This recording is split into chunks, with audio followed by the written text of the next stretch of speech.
Olá, povo de Deus! Estamos iniciando mais uma live, 2 capítulo 8, capítulo 9. Paulo ensinando a igreja de Corinto como desenvolver a virtude da generosidade. Nós estamos fazendo um sequenciamento verso a verso, uma aplicação expositiva da palavra de Deus, para entendermos os ensinamentos de Paulo.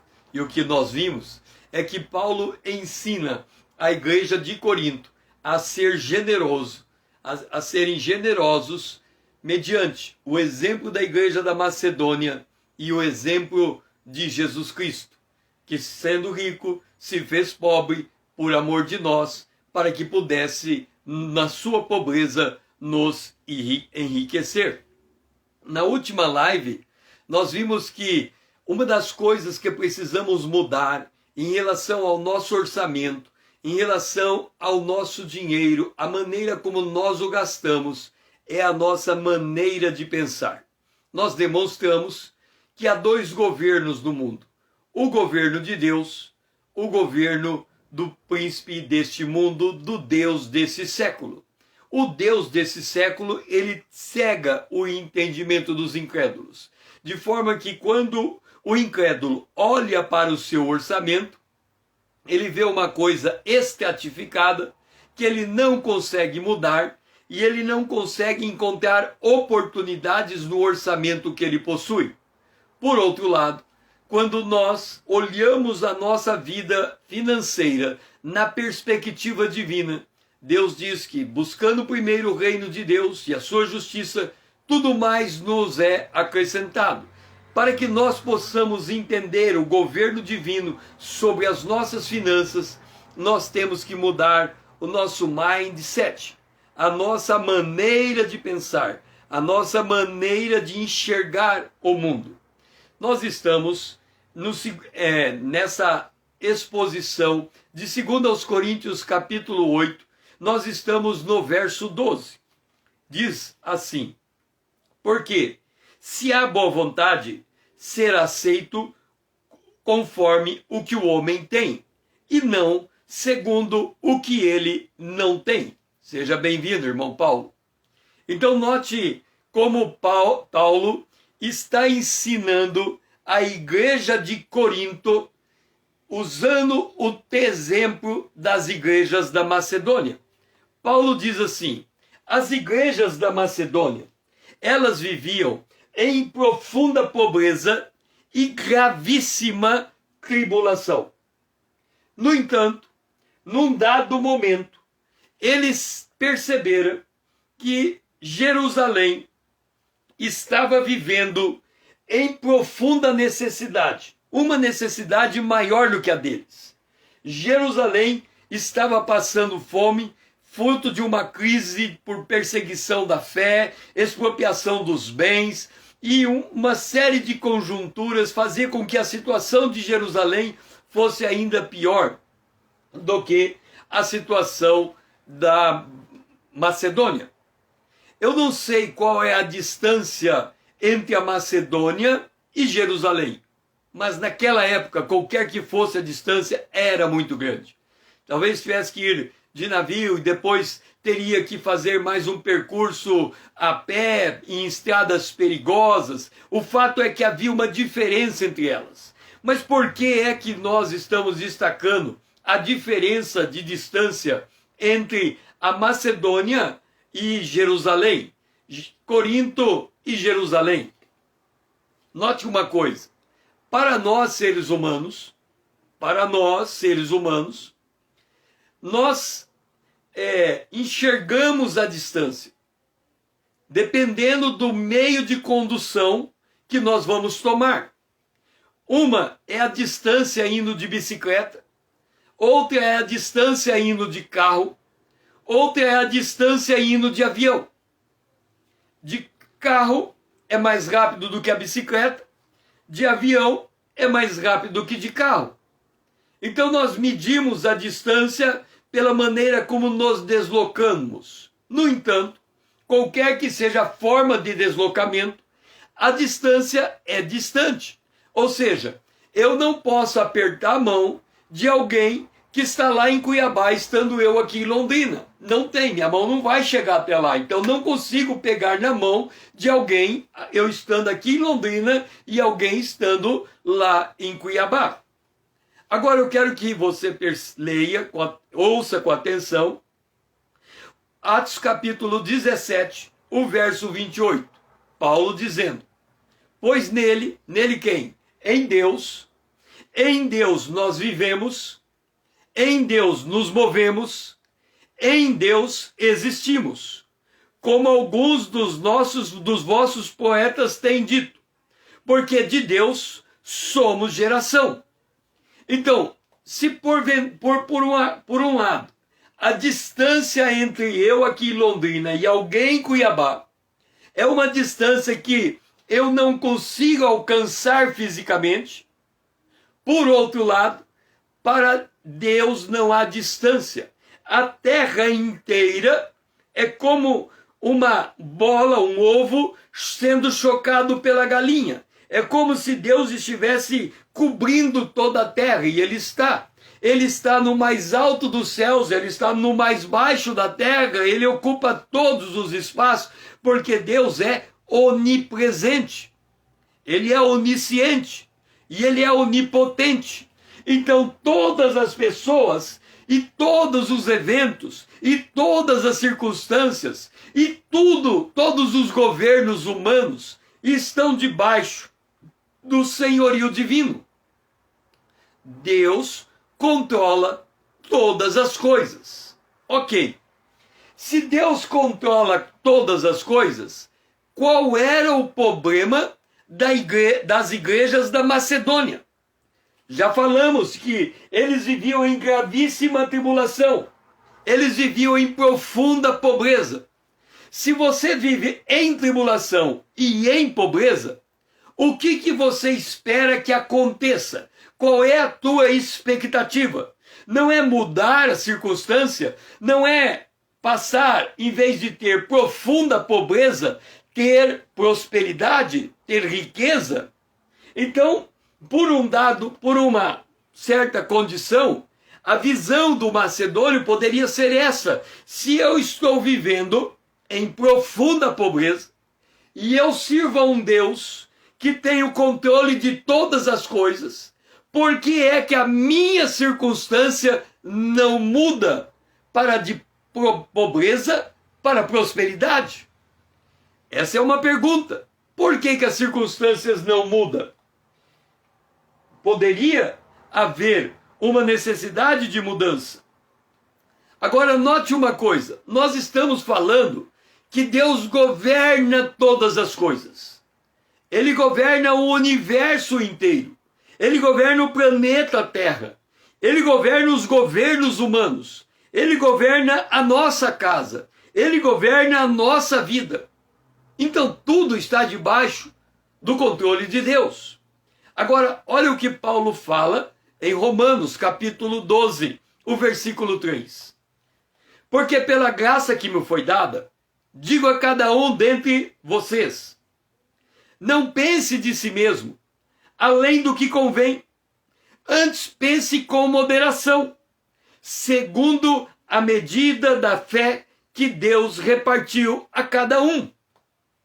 Então, cada um de nós temos um nível de fé sobre o governo divino, sobre a capacidade de Deus governar o planeta Terra.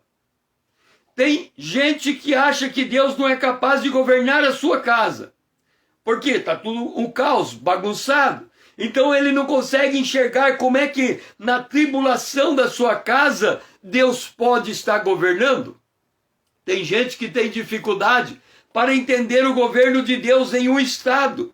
Quando o estado está passando por uma grave crise econômica, como é que Deus pode estar governando uma coisa que é grande e que está passando por crise? Então, nós conseguimos enxergar o domínio de Deus sobre os negócios humanos de acordo com a medida de fé que nós possuímos. Ok. Agora veja uma coisa. vamos voltar de novo para os macedônios. Os macedônios estavam passando por profunda pobreza e grave tribulação. Qual era o problema deles? Voltamos de novo. Se você está passando em uma situação de profunda pobreza e grave situação, você pode querer o oposto: paz e prosperidade. Ok? Agora, por que eles passavam por aquela provação? Pedro escreve, 1 Pedro capítulo 1, verso 6. Nisso exultai, nisso alegrai. Embora no presente, por um breve tempo, se é necessário, sejais contristados por várias provações. Nós temos que entender que a prova que nós recebemos, ela foi moldada por Deus de acordo com as nossas forças, porque elas trazem um propósito de aperfeiçoar a nossa fé.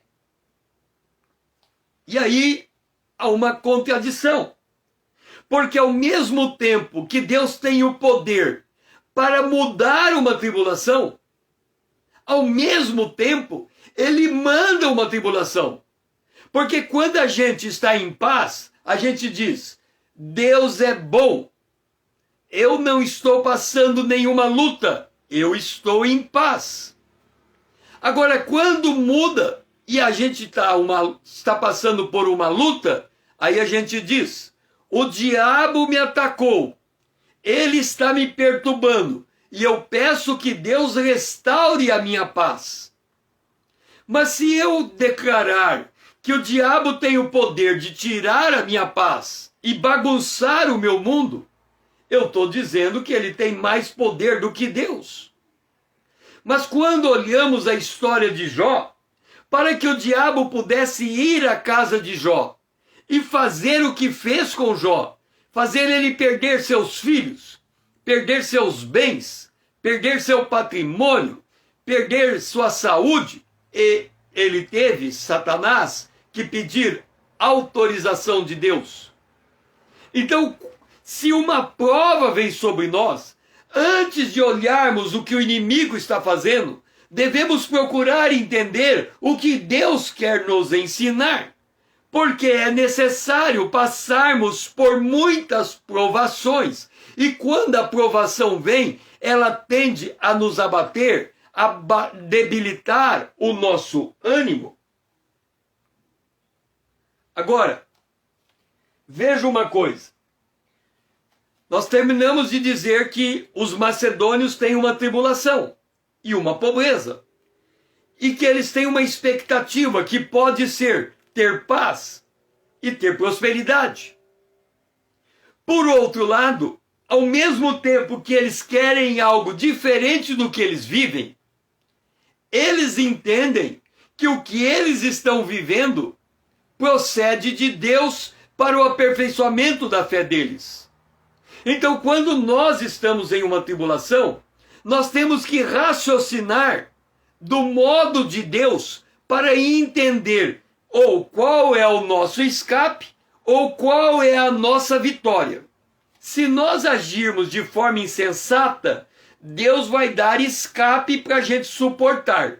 Mas se nós agirmos com sabedoria, Deus vai dar a vitória para nós sairmos.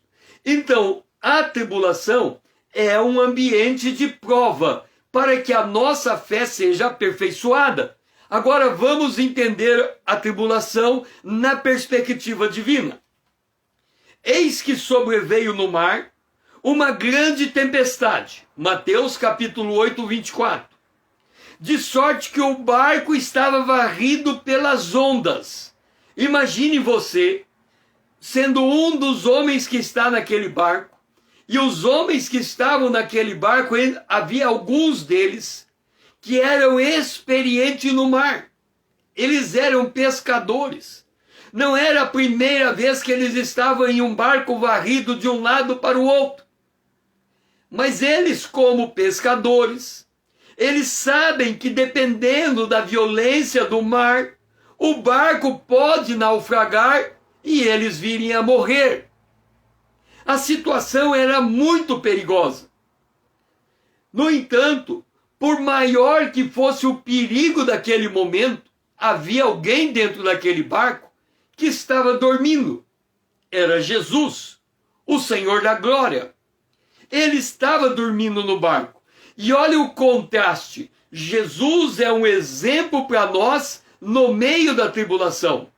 Se Deus está enviando a tribulação, significa que o barco não está fora de controle. Se nós não tivermos fé para entender o cuidado de Deus, à medida que o barco balança, nós vamos entender que nós vamos morrer. Mas se nós entendermos que o balanço do barco está no controle de Deus, nada foge aos cuidados e à providência de Deus. Então, os discípulos de um lado, não confiando na fidelidade de Deus, colocando em dúvida o poder de Deus, eles se deixaram levar pelo medo. Jesus, estando no mesmo barco, sabendo que o pai dele estava cuidando de todas as coisas e que aquela era a hora de dormir, ele estava dormindo, descansando no meio de uma tempestade, no meio de uma tribulação. Os discípulos que estavam com medo, mesmo sendo experimentados no mar, ele chega num determinado momento e diz: Senhor, acorda. Senhor, salva-nos. Senhor, vamos perecer. Os macedônios, que viviam em profunda pobreza e em gravíssima tribulação, eles poderiam fazer como os discípulos, acordar Jesus com medo da pobreza, com medo da tribulação, ou eles poderiam fazer como Jesus, mesmo em meio à tribulação, eles estavam felizes. Mesmo em meio à tribulação, eles estavam manifestando abundância de alegria. E mesmo na profunda pobreza, eles estavam demonstrando grande riqueza de generosidade. Então, qual era a atitude dos macedônios no meio da tribulação? Igual às dos discípulos, com medo, ou igual a de Jesus, dormindo? Qual é a tua condição no meio de uma tribulação? Você fica preocupado, a tribulação tira o teu sono, você fica com medo, você olha para o futuro e você fica preocupado com o que pode acontecer, ou você dorme e descansa. Como é que a gente faz com a tribulação? A palavra de Deus nos ensina. Simone, seja bem-vinda. A palavra de Deus nos ensina que quando estamos no meio de uma prova, nós temos a autonomia de escolher a maneira como vamos agir. Ou nós vamos agir com medo e a tribulação vai nos afundar cada vez mais, ou vamos agir com coragem e vamos dormir com tranquilidade e vamos confiar no poder de Deus. Este era o dilema colocado na igreja nas igrejas da Macedônia. Agora, vamos pegar o apóstolo Paulo. Nós vimos Jesus dormindo no barco e os discípulos dentro do barco com medo. Agora vamos mudar o cenário, uma outra tribulação. A igreja nasceu em Jerusalém, a igreja começa a expandir, e um homem chamado Saulo, fariseu, ele percebe que aquela fé que está sendo pregada era uma fé que poderia fazer desaparecer o farisaísmo, o judaísmo. Então ele pede carta às autoridades religiosas da sua época para perseguir os crentes. Olha agora os crentes submetidos em uma tribulação. Saulo está perseguindo os crentes. quando ele encontra um crente, ele tem duas atitudes. A primeira, ele tortura o crente para abandonar a sua fé.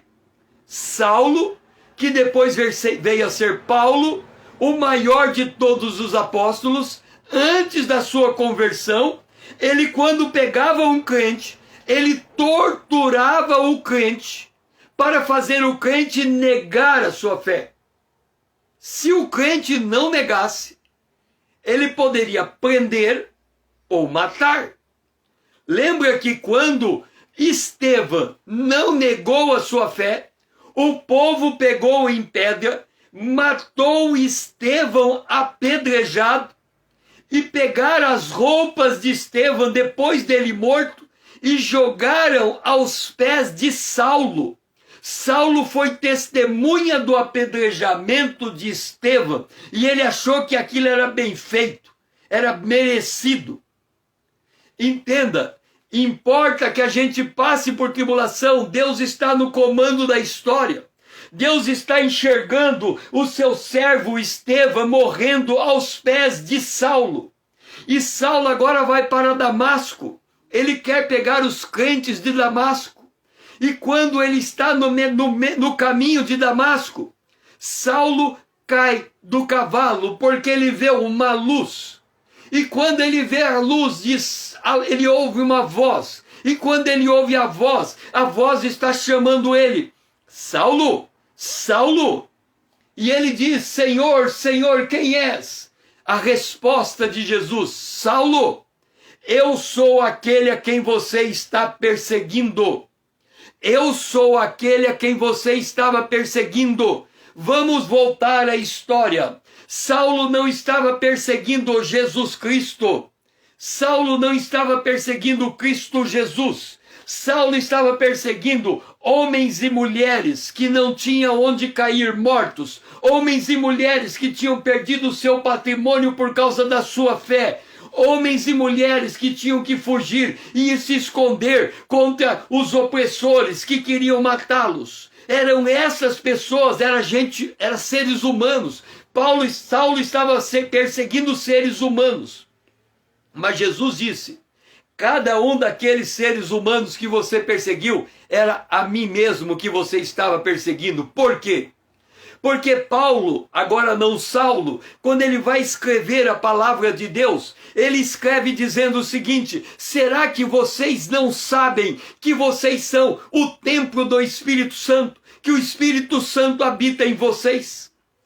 Então nós temos que entender uma coisa: quando nós passamos por uma tribulação, quando nós passamos por uma prova, quando nós estamos submetidos à pobreza extrema, o Espírito de Deus também está passando pela mesma prova, pela mesma tribulação, pela mesma pobreza extrema. Ele está sofrendo junto conosco, ele está gemendo junto conosco. Então não é uma coisa pessoal. Quando alguém, o apóstolo Pedro fala: não estranhe a ardente prova que vem sobre você, como se coisas estranhas estivessem acontecendo como você. Alegre-se, porque sobre você repousa o Espírito da glória de Deus. Portanto, quando nós estamos no meio de uma prova, nós não estamos sozinhos. O Espírito de Deus está junto conosco. O Senhor nunca abandonou os macedônios.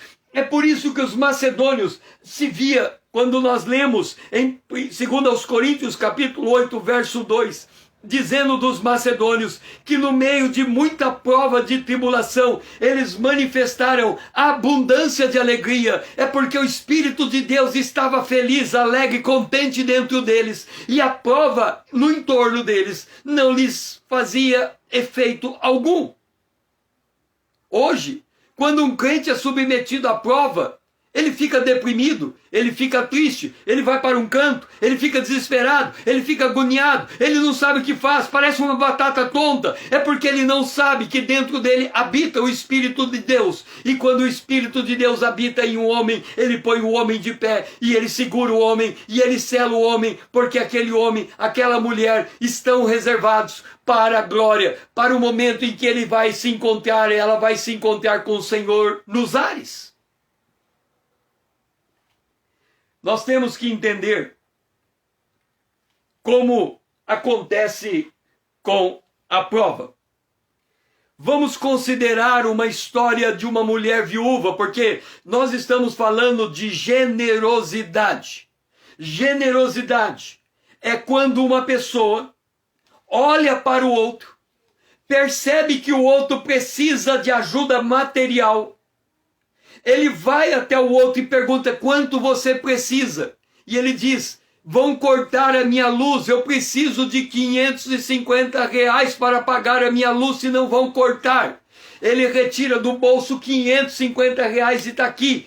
Pague a tua luz, porque isso vai resolver o teu problema. Esse é o generoso. Ele dá na medida exata, com senso de medida, com equilíbrio, com conhecimento de causa, com a motivação correta, tendo o prazer de ajudar o outro. É assim que ele faz. Agora vamos entender então alguém que está na pobreza. E ele, por que alguém que está na pobreza? Vamos voltar aos macedônios. Eles viviam em profunda pobreza. Mas quando eles tomaram conhecimento que Jerusalém precisava de recurso, eles se prontificaram a tirar a pobreza que eles tinham, dinheiro para Jerusalém. Ora, ser pobre é não ter nada. Se eles encontraram dinheiro com eles para entregar a Jerusalém, então eles pensavam que eram pobres, mas eles eram mais ricos do que eles conseguiam entender. Percebe a contradição? Eu sou pobre. Definição de pobre: eu não tenho bem, eu não tenho dinheiro, eu não tenho casa, eu não tenho patrimônio. Eu preciso de alguém que me sustente. É por isso que quem está debaixo da linha de pobreza, o governo tem um plano para sustentar essa pessoa, ou dando uma renda básica para que ela se mantenha, porque ela é pobre, está abaixo da linha de pobreza, ela não consegue fazer nada, então ela depende de alguém. Mas a igreja de Macedônia, que está na absoluta pobreza, consegue enxergar o dinheiro para mandar para Jerusalém, então a pobreza dele não era tão grande assim. Era algum grau de riqueza. E nesse grau de riqueza, eles eram capazes de tirar algo e caminhar para Jerusalém. Então vamos entender um pobre na Bíblia que consegue encontrar dentro da sua pobreza riqueza. Porque ele, encontrando na sua pobreza riqueza, ele é capaz de ajudar os outros. 2 Reis, capítulo 4, verso 1. Certa mulher, das mulheres dos discípulos dos profetas, clamou a Eliseu, que também era profeta, dizendo, presta atenção na história dessa mulher: meu marido, teu servo, morreu. Olha a sabedoria dela. Meu marido, cara, o marido é dela. Mas quando ela fala assim, que ele é o teu servo, o que ela está esperando de Eliseu? Eliseu, me ajuda. Eu preciso de alguma coisa que você pode me dar. Se o meu marido era teu servo, você é o senhor dele. Se você é mais poderoso do que ele, então você tem recurso com você. Você tem dinheiro com você. E você pode me dar dinheiro. Ela ainda não tinha apresentado a causa dela. Mas ela já estava preparando o coração de Eliseu, para Eliseu dar dinheiro para ela. E ela disse, tu sabes que o meu marido, que é o teu servo, temia o Senhor. Então ela está preparando o caminho para tirar dinheiro de Eliseu. Entenda, ela é pobre, ela precisa de dinheiro, só Eliseu pode entregar. Por que eu estou chamando a atenção para a pobreza dessa mulher? Porque nós estamos com 3 situações ao longo dessas lives. A igreja de Corinto, a igreja da Macedônia e a igreja de Jerusalém. A igreja de Jerusalém era a mais pobre de todas. A igreja de Corinto tinha que mandar dinheiro para Jerusalém. A igreja da Macedônia tinha que mandar dinheiro para Jerusalém. A igreja de Corinto era uma cidade cosmopolita, era uma cidade rica. Provavelmente os membros da igreja de Corinto eram pessoas ricas. Tanto é verdade que em 1 Coríntios capítulo 11, quando eles faziam a ceia, por mais absurdo que isso possa parecer, quando eles faziam uma ceia na casa de Deus, eles ficavam embriagados dentro da casa de Deus. Então eles tinham vinho com fartura, eles eram ricos, mas eles não eram generosos. Essa era a diferença. A igreja de Corinto tinha dinheiro para levar à igreja de Jerusalém, mas não tinha generosidade. As igrejas da Macedônia tinham generosidade, e a situação daquelas igrejas era de extrema pobreza. Agora, esta mulher, pobre, precisando de dinheiro, ela era igual à igreja de Corinto? Não, não era, porque ela não tinha dinheiro. Então está descartada a igreja de Corinto. Esta mulher é igual à igreja da Macedônia? Pode ser. A igreja da Macedônia vivia em profunda pobreza. Essa mulher é igual à igreja de Jerusalém? Pode ser. A igreja de Jerusalém estava também passando por profunda pobreza. Mas a igreja da Macedônia, as igrejas da Macedônia tiram dinheiro para levar a Jerusalém. Então essa mulher não pode não ser mais a igreja de Macedônia, porque ela está pedindo dinheiro para o profeta. Então ela está igual à igreja de Jerusalém, passando fome. Ela chega para o profeta e diz: é chegado o credor para levar meus 2 filhos para serem escravos. Qual é a resposta de Eliseu? Lembra? Ela preparou o coração de Eliseu para Eliseu dar dinheiro. Ela está dizendo: eu preciso de dinheiro para pagar a minha dívida. Será que você tem dinheiro? Lembra? O meu marido era teu servo. O meu marido temia o Senhor. O meu marido era bem quisto por você. Você é um homem poderoso. Você é senhor do meu marido. Então você tem condição de me ajudar. Resposta de Eliseu: que hei de fazer? Resposta dele: que hei de fazer? Eu não tenho como te ajudar.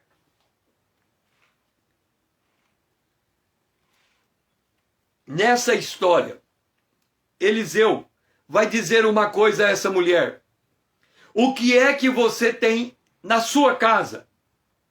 O que é que você tem na sua casa? Quando nós estamos passando por uma prova de tribulação, o nosso problema não é o que está nos faltando. O nosso problema é o que não estamos enxergando. O nosso problema é o que não estamos vendo. Nós estamos passando por uma tribulação porque o Deus desse século cega o entendimento dos incrédulos para que não lhes resplandeça a glória do Evangelho. Se eu vivo um cristianismo em que Deus só cuida do meu coração e o meu relacionamento com Deus é só um relacionamento espiritual, e eu não creio que Deus tem o controle sobre a minha vida financeira, que Deus tem o controle sobre a empresa onde eu trabalho, que Ele não tem o controle sobre o meu empreendimento se eu sou um empreendedor, eu vou achar que a minha vida financeira é baseada na minha força. Então quando essa mulher chega para o profeta Eliseu e diz assim: Eliseu, eu preciso de dinheiro para pagar uma dívida. Ele diz: alto lá. Eu não tenho dinheiro. Qual é o princípio que o apóstolo Paulo ensina para fazer uma oferta? Uma oferta tem que ser dada daquilo que você tem. Se você não tem para dar uma oferta, não dê a prazo. Nós estamos tão habituados a dar oferta, a comprar a prestação, tirar o bem primeiro para pagar depois, que a gente quer dar uma oferta antes de receber o dinheiro. Não tem lógica. Paulo fala: vocês têm que dar oferta daquilo que vocês têm. Vocês não podem dar oferta daquilo que vocês não têm. Então se eu chego numa igreja e alguém diz assim: você quer comprar uma casa? Entrega o dízimo dessa casa antes de você ter a casa, que Deus vai te dar a casa. Não funciona assim. Tanto é verdade que na igreja da Macedônia teve gente que quis dar tudo que tinha. E Paulo falou: de jeito nenhum, eu não aceito a oferta de vocês. E a Bíblia diz que eles pediram com muito rogo para Paulo. Como Paulo conhecia a história daquela viúva pobre que Jesus encontrou no templo, que deu todo o seu sustento, ele foi constrangido a aceitar algo que ele não queria, mas ele percebeu que havia fé naquela dádiva. Então ele recebeu, mas constrangido, porque ele sabia que aquelas famílias que estavam entregando tudo passariam dificuldade. Era exceção. A regra de Paulo não era esse tipo de situação. A regra de Paulo é: dá de acordo com o que você tem. E aquela mulher está endividada e o Eliseu chega para ela e diz assim: o que é que você tem em casa? Vamos usar um pouco da contabilidade para nós entendermos. Eu sei que eu vou falar uma coisa aqui que muita gente nunca ouviu falar, da linguagem da contabilidade, mas eu vou tentar explicar de uma forma que você entenda. Aqui, imagine que isso aqui tudo que você está enxergando é uma empresa, ok? Quando eu vou trabalhar, eu trabalho, se eu sou empregado, eu trabalho para uma empresa. Mas eu posso olhar para a minha vida e quando eu vou trabalhar, eu estou trabalhando para mim. Paulo ensina isso aos Efésios capítulo 6. Ele diz assim: quando você for trabalhar para o teu patrão, trabalhe como se estivesse trabalhando para o Senhor. Ora, se eu sou empregado CLT, entenda, e eu estou trabalhando numa empresa, se eu trabalhar com a visão do reino de Deus, eu sou o meu patrão e eu estou trabalhando para mim mesmo. Então, quando eu pego o dinheiro do meu salário, eu posso olhar como um balanço aonde o meu dinheiro está no caixa. Eu estou pegando, eu saí do meu trabalho, ok? Chego em casa e entrego o dinheiro. Aqui em casa é fácil de eu dizer isso. Quem controla o orçamento e a finança da casa é minha esposa. Então, eu tenho o meu lerite. Eu chego com o meu lerite e pego e digo assim: olha, tá aqui o meu lerite e lá no banco está o dinheiro. Você pega o dinheiro do banco e vê o que você faz, e eu vou ficar com o meu olerite. O meu olerite, aonde está registrado o meu dinheiro, numa empresa se chama capital. Eu sou o dono daquela empresa e eu estou com o meu capital, que é um papel com o valor do meu salário. Entenda, o meu olerite é como se fosse um contrato social. O dinheiro que eu ganho está no meu olerite, mas o dinheiro físico está lá no banco. Então, aqui, ó, no patrimônio líquido fica o meu olerite. No ativo circulante fica o meu dinheiro. Quanto que eu ganho? R$1.000. Quanto que eu tenho no banco? R$1.000. Quanto que está escrito no meu olerite? R$1.000. Quanto que está escrito? Quanto que tem de dinheiro no banco? É o que eu recebi, R$1.000. Ok, esse R$1.000, eu economizo ele todo ano. 30 anos depois, de tanto colocar um pouquinho no dinheiro no banco, esse dinheiro me permite comprar uma casa. Então essa casa vai ficar registrada no ativo não circulante. Então eu tenho R$1.000, ganhando todo mês, a juro vai, eu comprei uma casa, vamos pegar uma casa barata, uma casa de R$50.000. Então eu comprei uma casa de R$50.000. Vamos imaginar que foi o meu dinheiro, vamos esquecer um pouco o juro. Eu tenho o lerite somado de R$50.000. O dinheiro entrou no banco, R$50.000. O dinheiro saiu do banco e chegou na minha casa e eu comprei a casa depois de muitos anos por R$50.000. Quanto que eu tenho de olerite? R$50.000. Quanto que eu tenho de casa? 50 mil reais. Por que eu estou mostrando? Aí, mas eu não tenho 50 mil reais para comprar uma casa. Eu só ganho 1.000 reais. Então eu tenho 1.000 reais, que é o meu lerite. Entrou 1.000 reais no banco. Mas eu compro uma casa de 50 mil reais por um empréstimo de 50 mil reais. Então eu tenho uma dívida de 50 mil reais e uma casa de 50 mil reais. Era a situação daquela mulher. Aquela mulher tinha uma dívida que ela não conseguia pagar. Ela tinha que pagar aquela dívida. Se ela não pagasse essa dívida, alguma coisa tinha que sair da casa dela. E o que é que tinha que sair da casa dela? Os seus 2 filhos tinham que tornar escravo daquele homem que era dono da dívida. A situação da mulher era desesperadora. Por isso que ela chega para Eliseu e diz: Eliseu, eu preciso de dinheiro. Você é senhor do meu marido, que é teu servo. O meu marido sempre deu bom testemunho, nunca te desonrou no ministério, mas ele me deixou com uma dívida. Eu estou desesperada, me dá dinheiro. Eliseu falou: alto lá, eu não tenho dinheiro. O que você tem? E ela olha para a casa dela. Ela tem uma dívida aqui e ele pergunta: o que você tem? Ela não vai olhar no papel que ela tem. No caso aqui, o meu olerite é 1.000 reais. Tem 1.000 reais no banco. O meu empréstimo é de 50 mil reais. Eu comprei uma casa por 50 mil reais. Mas 1.000 reais não paga uma casa de 50 mil reais. O meu olerite não paga. Então ela não pode chegar para aquele cobrado, para aquele credor e dizer: toma o meu olerite, é 1.000 reais, paga a dívida. Ele vai falar: paga a dívida. Se você me entregar o dinheiro desse mês, 1.000 reais menos 50 mil dá 49 mil reais. Você ainda está me devendo 49 mil reais. 49 mil reais são 49 mil meses. 49 meses, né? 1.000 reais cada mês vai dar 49 meses. Você vai levar 49 meses para me pagar? De jeito nenhum. O teu olerite não me serve.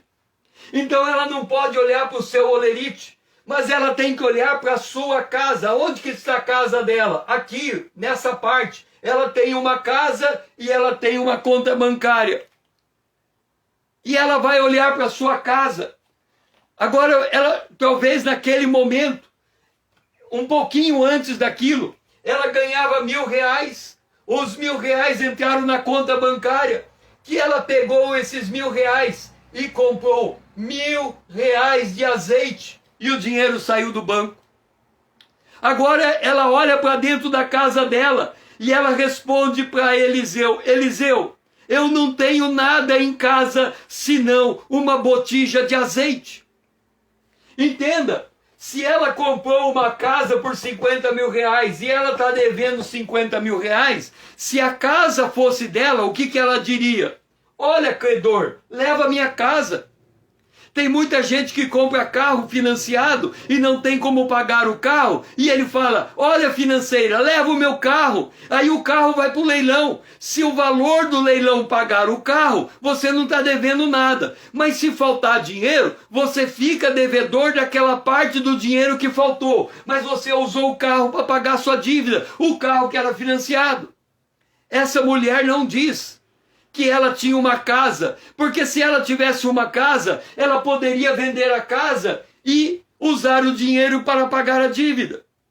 Mas é provável que esta mulher, ela não tinha o dinheiro que aquele marido dela pegou com o credor, ele pegou para gastar na comida diária.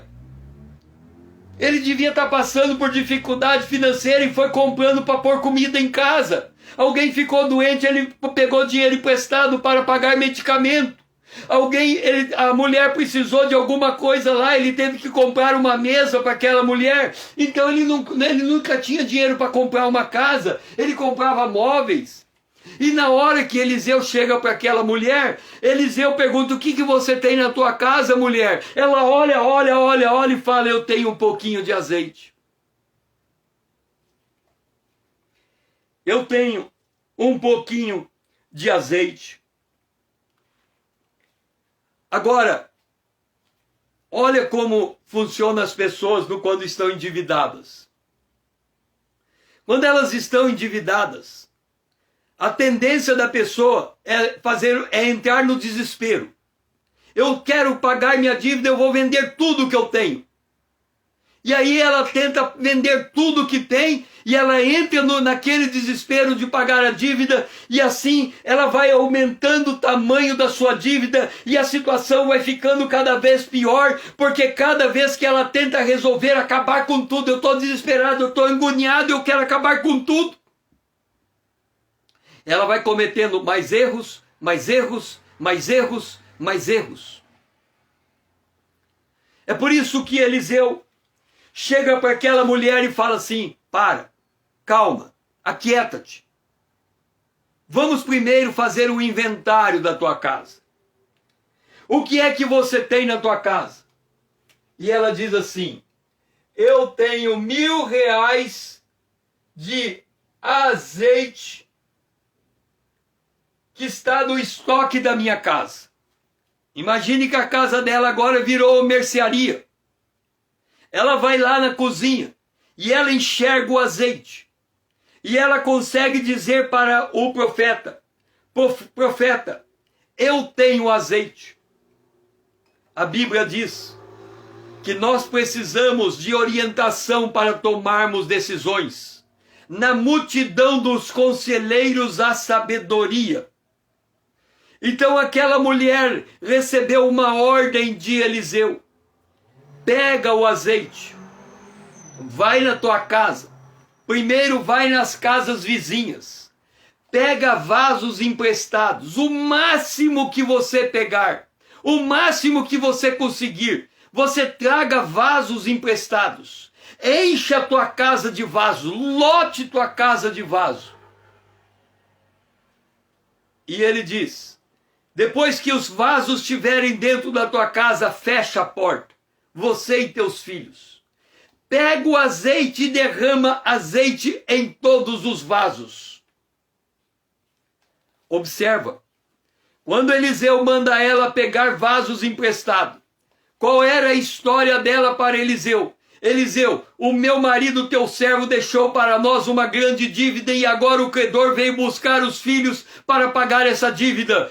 Olha que marido que eu tenho, um traste, uma pessoa que não sabe, que foi irresponsável, que me deixou viver nessa situação difícil. Como é que eu vou fazer agora? Como é que eu vou escapar dessa tribulação? Se o meu marido tivesse feito diferente, eu jamais passaria por essa situação. Mas olha, o meu marido que eu tenho foi incapaz de pagar as suas dívidas antes de morrer. Bem-vindo, Clarice. O que Eliseu fala? Vai pegar vaso emprestado. Ora, se ela está dizendo que o marido teve que fazer empréstimo, agora ela estava sendo obrigada a fazer empréstimo. Isso é para curar a alma daquela mulher. Ela tinha que entender que se o marido fez empréstimo para poder sustentar a casa enquanto ele estava vivo, é porque não tinha outra alternativa. E ela foi beneficiária do empréstimo que ele fez. Mas se agora ele está morto e ele deixou uma dívida, ela não pode olhar com mágoa, com rancor, com ódio o seu marido. Ela tem que honrar o seu marido porque ele fez o melhor que ele podia enquanto ele estava vivo. E agora, enquanto ela estava pedindo vasos emprestados, ela estava liberando perdão para o seu próprio esposo. Então, quando ela entra de volta com aqueles vasos no quarto, na sua casa, com as portas fechadas, ela deixou o perdão para o lado de fora. O seu marido estava perdoado. Agora, esta mulher, que tinha terminado de fazer o empréstimo, derrama o azeite. E aqui é a bênção de Deus. Quando estamos em uma tribulação, nós dependemos da graça, da misericórdia, da bondade, do livramento, do escape de Deus. Mas Deus não vai dar escape nenhum para nós, não vai dar vitória nenhuma para nós no meio de uma tribulação, se nós não nos colocarmos nas condições e nos termos de Deus. E quais são esses termos? Primeiro, reconhecermos que somos pobres e necessitados. Aquela mulher, quando ela fechou a porta, ela reconheceu que ela era pobre e necessitada. O que ela tinha ali era empréstimo daquele homem que veio cobrar a dívida. O que ela tinha ali era empréstimo daqueles vasos que ela pegou dos seus vizinhos.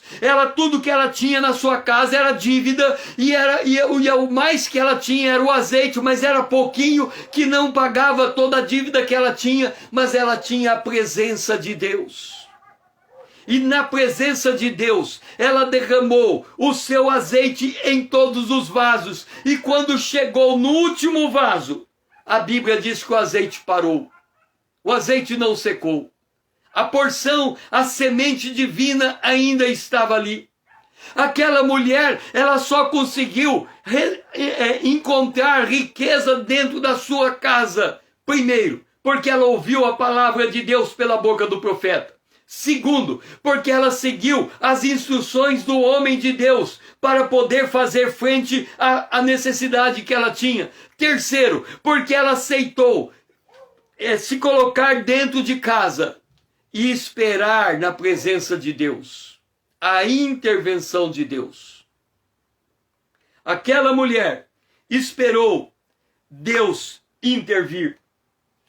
E quando aquela mulher sai de casa, depois dela ver aquele milagre, imagina você pega um pouquinho de azeite, e você de repente olha aquele vaso que você pegou emprestado, um vaso de 50 litros, ali tem 50 litros de azeite.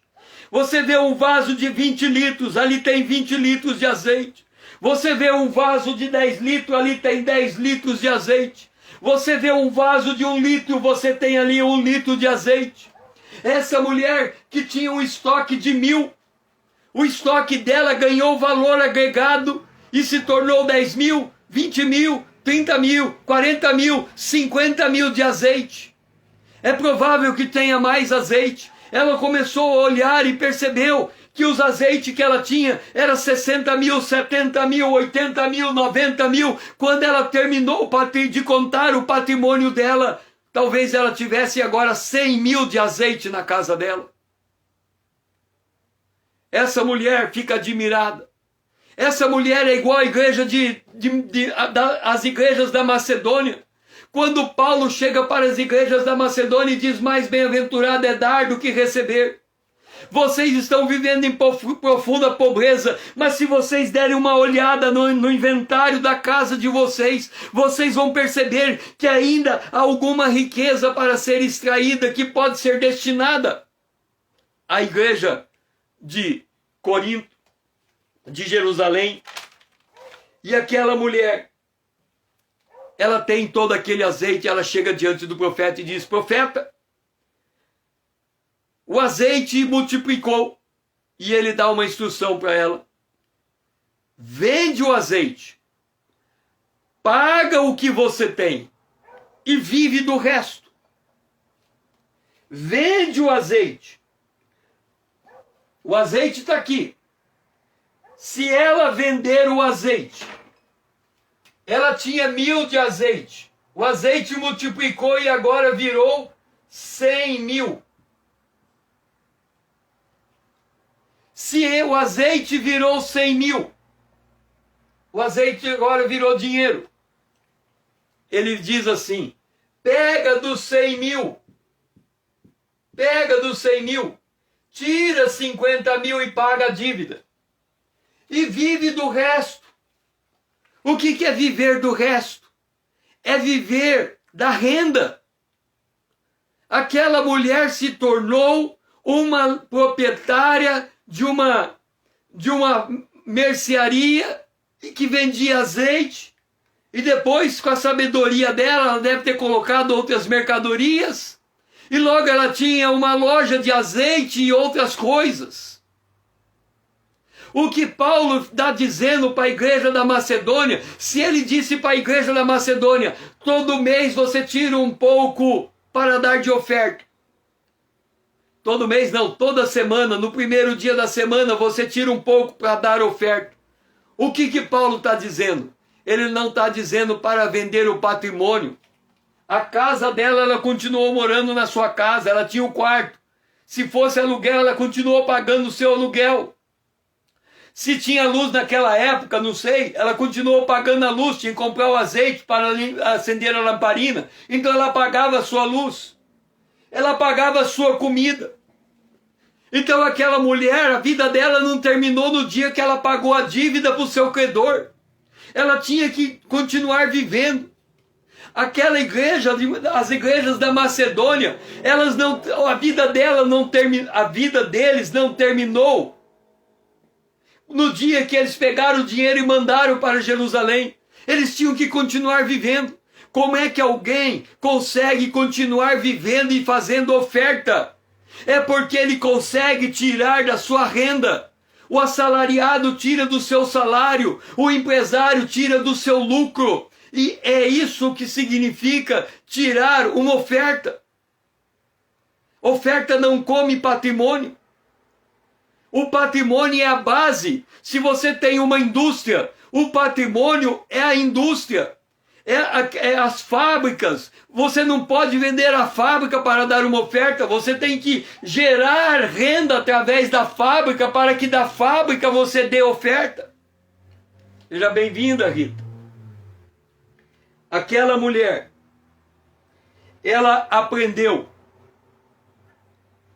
o que Paulo ensinou. E ela aprendeu o que Eliseu ensinou. E a igreja as igrejas da Macedônia aprenderam o que Paulo ensinou. Porque se há boa vontade para dar uma oferta, a oferta será aceita conforme o que o homem tem, e não segundo o que ele não tem. O que é que o homem tem que pica, que chega todo mês? É a sua renda, é o seu salário, é o seu lucro. Paulo está dizendo, pega da tua renda, pega do teu salário, pega do teu lucro e tira uma parte e entrega essa parte.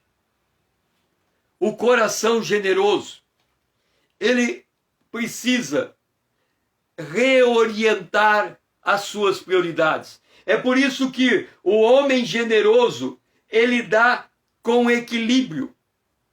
Ele dá porque ele sabe que ele tem uma casa para o sustentar e ele tem que enviar dinheiro para a igreja de Jerusalém. Então ele precisa fazer conta, ele precisa fazer cálculo. Ele precisa entender. O apóstolo Paulo, em Romanos capítulo 13, verso 8, diz assim: a ninguém fiqueis devendo coisa alguma, exceto o amor com que vos ameis uns aos outros, pois quem ama o próximo tem cumprido a lei. Então, no caso desta mulher, Eliseu disse: primeiro você paga a tua dívida, depois você vive do resto. O primeiro critério quando nós estamos em situação de profunda pobreza é liquidar com as dívidas. É procurar viver com o que tem. E a partir daquilo que tem, ainda conseguir fazer oferta a partir do que tem. Significa fazer uma priorização dos gastos, fazer um reexame de tudo. Mas o fato é que aquela mulher adotou as seguintes providências para sair da sua dívida. Primeiro, ela considerou o estoque, o azeite. Segundo, ela criou um plano de negócio, buscou recipientes para colocar o azeite. Terceiro, ela fez um empréstimo. Ela aumentou a capacidade produtiva dela para derramar o azeite. Quarto, ela invocou a bênção de Deus e o azeite multiplicou. Quinto, ela vendeu a produção, ela desenvolveu o seu negócio. Sexto, ela pagou suas dívidas. E sete, ela continuou dando giro no seu negócio. É por isso que certos governos fazem bancos para dar crédito a famílias pobres. Porque eles sabem que se aquela família comprar uma máquina de costura, ela gera renda pela máquina de costura. É aquela famosa frase: não dê o peixe, ensine o pescar. Então muitas das políticas do governo funcionam desse jeito. Ele te dá um dinheiro para você comprar uma máquina e através daquela máquina você produz. E quando você produz, você paga as tuas contas, você paga as tuas dívidas e você tem dinheiro para ofertar.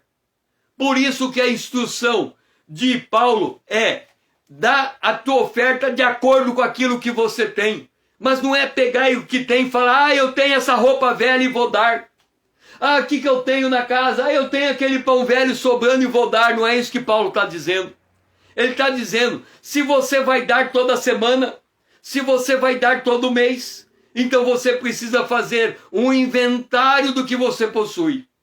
E através desse inventário, você tem que achar um jeito de ganhar dinheiro. E achando o jeito de ganhar dinheiro, você vai pegar uma parte paga a tua dívida, a outra parte sustenta a tua casa, e a terceira parte de oferta, porque o povo de Deus está precisando da tua assistência.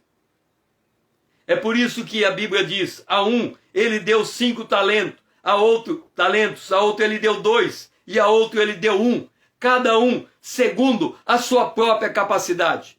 Tem gente que a sua capacidade é ser empregado. Ele tem a renda do seu emprego, o seu salário, e ele pode usar bem o seu salário para fazer a sua oferta e fazer o seu salário multiplicar, poupando, investindo e fazendo crescer a sua riqueza.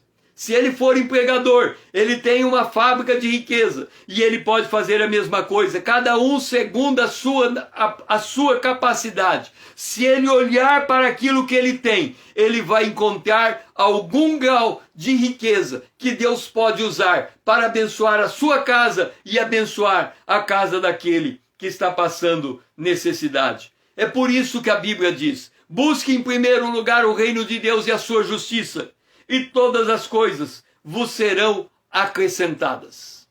Isto é o significado de olhar para o seu patrimônio, de olhar para a sua renda, de olhar para as suas possibilidades, para a sua capacidade.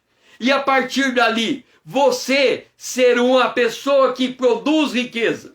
E sendo igual a Jesus, você sempre vai produzir riqueza com um coração generoso para dar também àquele que está precisando, e naquela condição que ele está, ele não tem a capacidade de produzir riqueza como a que Deus está dando a você.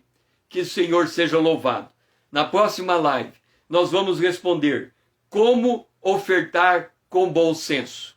Que o Senhor possa nos ensinar a bem usar os nossos recursos financeiros de acordo com as orientações da palavra de Deus, e isso mude a chave do nosso entendimento, para nós aprendermos a pensar como Deus pensa, não pensar como nós pensamos. Que o Senhor seja louvado. Eu espero você amanhã, se Deus nos permitir, às 20 horas.